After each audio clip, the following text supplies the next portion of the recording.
So, yan ang ating cabbage. Yan, ganyan ang ano namin pagkain. Pero sa akin, nalagyan ko ng noodles. Yung instant noodles. Pagsama-samahin ko na. Bahala na kung anong magiging lasa.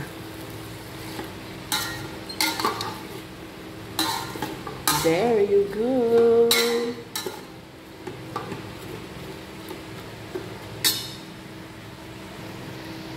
So, ayun, timplahan ko lang ng konting light sauce para magkalasa. Light sauce. Tapos, asin. Nalagyan ko lang ng asin.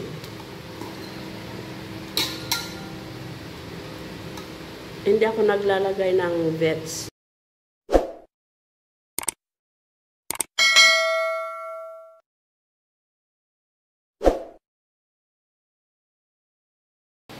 Ayan, mapagpalang araw po sa ating lahat at sa aking video ngayon is magluluto ako ng ulam namin ngayong tanghalian.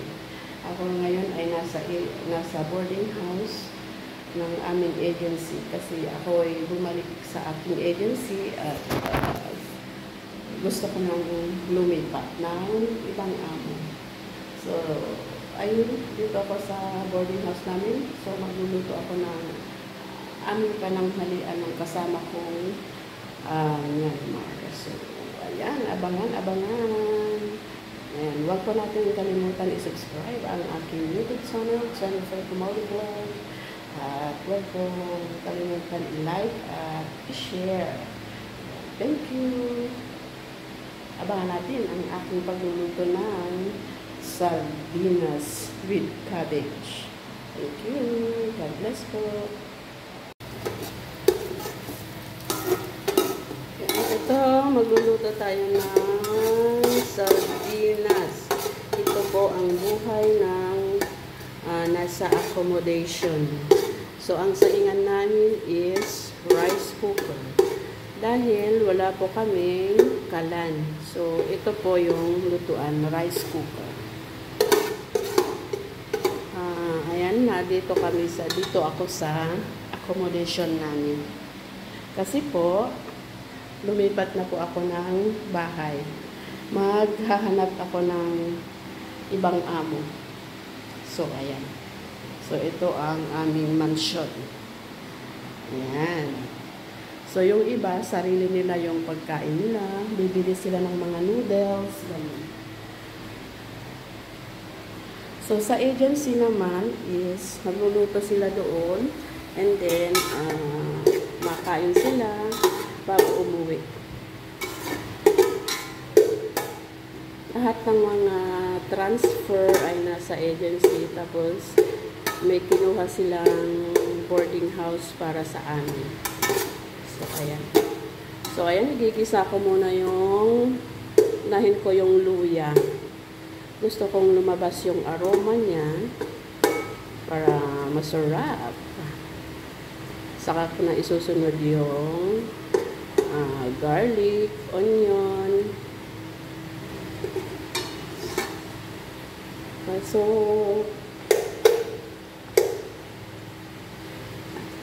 medyo mabagal-bagal.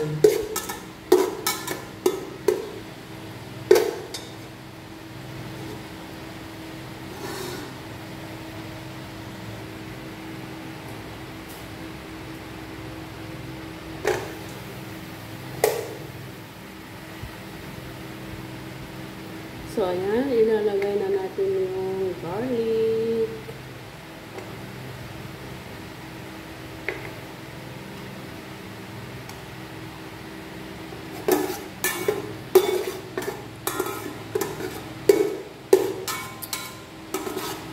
Mano lang, mabagal. Kasi pag uminit na namamatay, parang yung luto na daw. Diba? Pag nagsayang ka ng kanin, pag luto na siya, automatic na siya, lukewarm. So ito, pag uminit na ito, nawawala, ay tumataas siya. Bumabalik sa lukewarm. Kaya mabagal. Pero tiis lang. Kakaraos din. Tiis lang po niyang. Kakaraos ka din.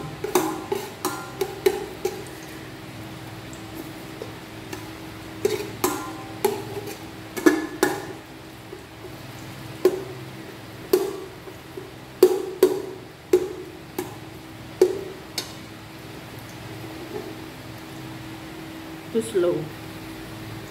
Then, lagay ko na rin yung onions.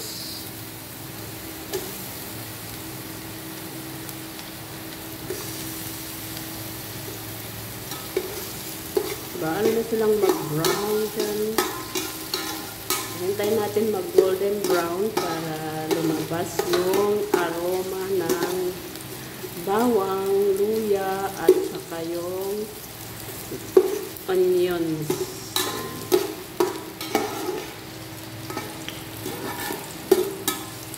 Diba? Ayan, kaya mo, nagkukusa talagang bumabaliktad.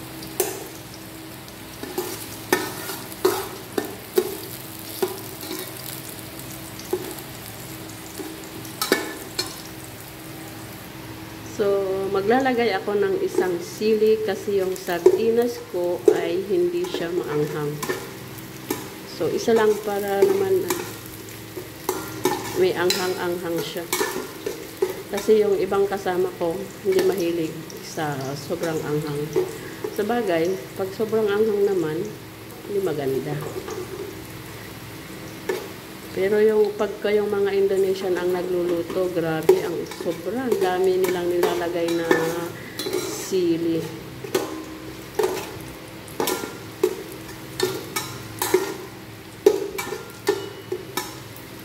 Okay, so ilalagay na natin yung sardinas.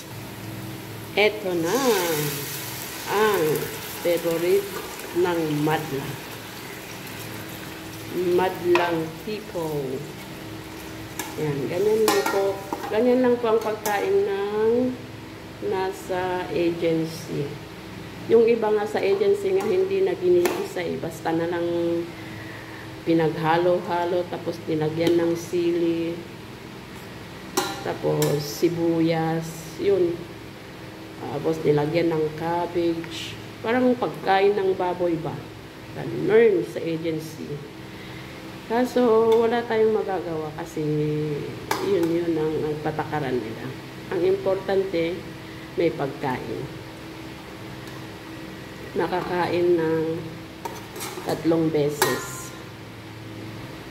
Pero sa breakfast kasi, kani-kanila na. Sila-sila na yung bili na lang sila ng tinapay, kape, mag-breakfast dito sa boarding house bago pumunta ng agency. Ganun po yon ang patakaran ng agency. Ayun. Mag-update ako sa aking YouTube channel, sa aking kasi matagal na akong walang upload. At walang time, wala nang ma-videohan. Walang i-upload. Kasi po, ako po ay binalik dito sa agency ko. Maghahanap ako ng bagong amo. Pero sa awa ng Diyos naman po, nakahanap din naman. So, after 2 days na bumalik ako sa agency, ayun po. May kumuha naman, may nag-hire sa akin. So, bali ang aking aalagaan is infant. So, yung amo ko is bagong couple.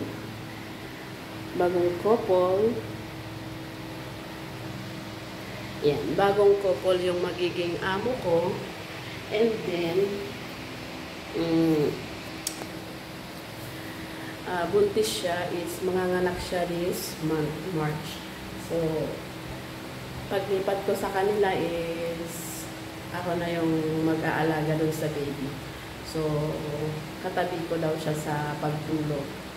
So, back to ano tayo, back to zero muna.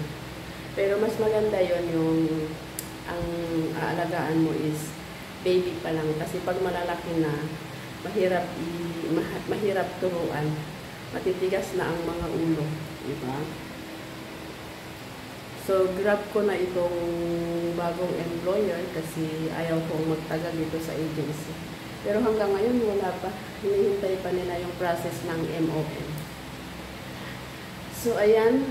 Nandito ako sa boarding house. May kasama ako dito isang Myanmar. So, naghihintay din siya na ma-deploy. May amo na rin siya. Yung isang kasamahan kong Pinay na taga Iloilo is bumalik ng agency kasi ni-reject yung application niya. Ni-reject ng MOM. So, ayun. Kailangan ulit magpa-interview siya. Hindi namin alam kung papauwiin or bibigyan pa ng chance. Kasi 1 month mahigit na siya dito. Eh, syempre yung work permit niya is nag-lapse na. Pero baka sakali kasi agency naman ang may ano yan eh. May kasalanan. So, ayun. Waiting na lang ako dito hanggang ma-aprobahan yung application ko rin.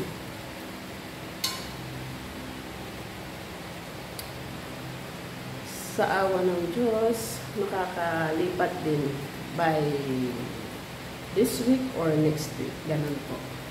Ayan. So, update lang ako dito sa aking YouTube channel kasi wala na akong upload. So, luto-luto lang ng sardinas. Tapos, lagyan ko ng cabbage. So, ayan. Ayan. Kumukulo na siya. Okay na, pwede nang ilagay yung cabbage. So, wait lang.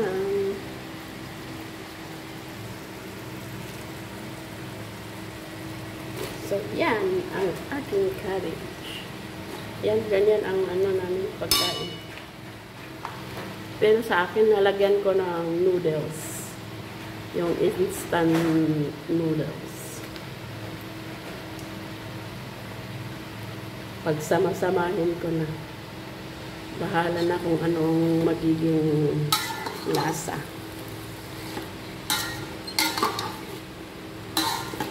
There you go.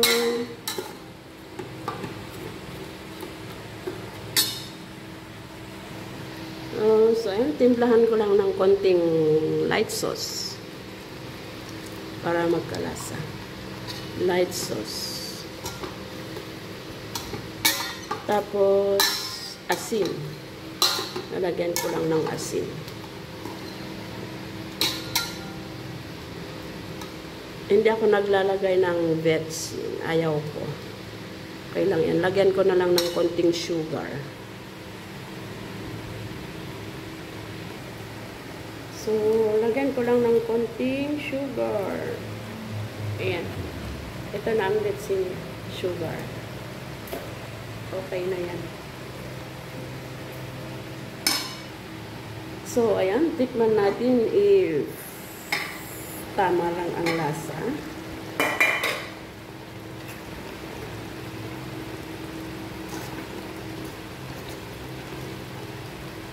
Yung timpla.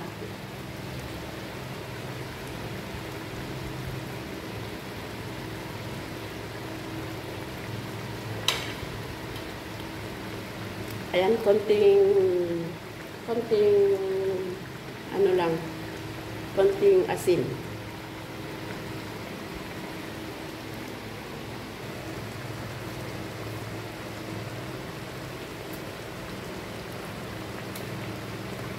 Maybe, tama na po yun. Ang asin, mahirap na.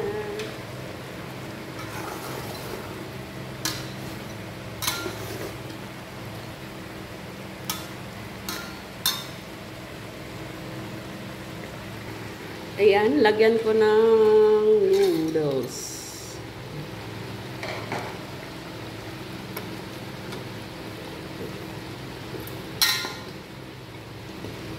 Instant noodle.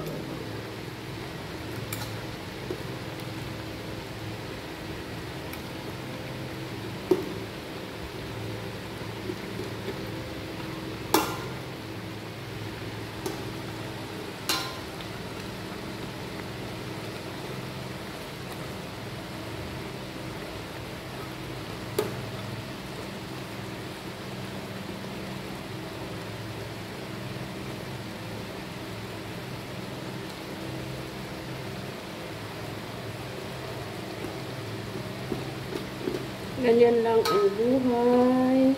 Ang importante may pagkain. May libreng binibigyan ng agency. Kasi yung iba as in talagang sarili nila. Ito lang agency ko ang medyo ano siya, maganda. Maganda ang patakaran.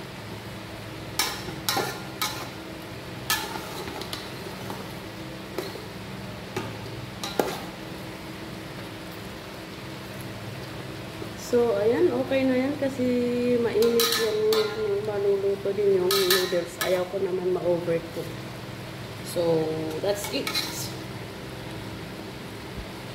Parang buhay probinsya din. O, diba? And dahan-dahan yan, maluluto din yung noodles.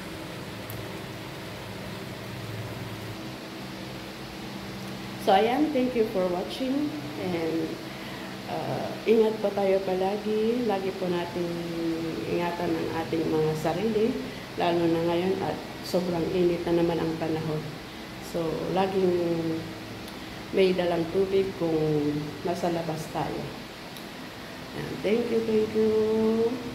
Update lang po tayo sa ating YouTube channel. Ayan, maraming salamat sa inyong panonood at siyempre, huwag po natin kalimutan i-subscribe at panoorin ang mga videos ni Kalingap Rob at siyempre ang ama ng Kalingap, Kuya Will Santos Matubang at kay Ate Edna Vlogs.